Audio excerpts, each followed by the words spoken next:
Hey, good morning.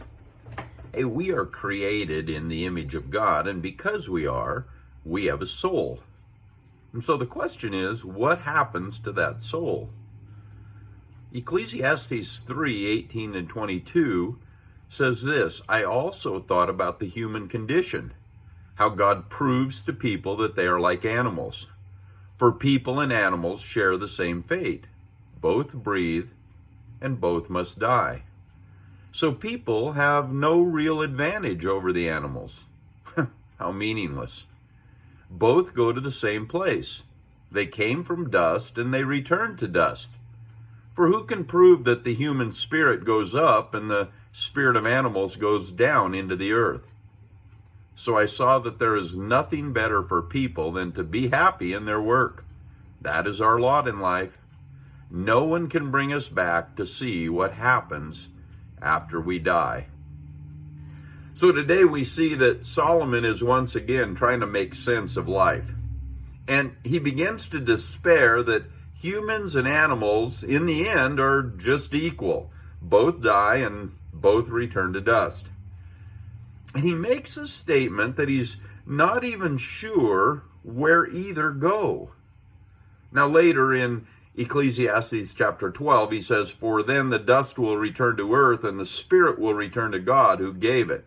So we see that at this time he was reflecting. He was kind of thinking out loud about this idea of the soul of man. So what about man's soul? Well, George MacDonald said, you don't have a soul. You are a soul. You have a body. In other words, being a person isn't based on having a body. To be a person, you have to have a soul. That's the requirement. And repeatedly in the Bible, people are referred to as souls. And the human soul is distinct. It's different from the heart, the spirit, and the mind of a person. The human soul is created by God. We often link the spirit and the soul, but they're not the same. The soul needs atonement. The soul can be lost or saved. Our soul is the inner part of us that is indwelled by the Holy Spirit. It's the part of us that is more than just flesh and bone. The part of us that we can't completely understand, even describe, but we know that we have a soul.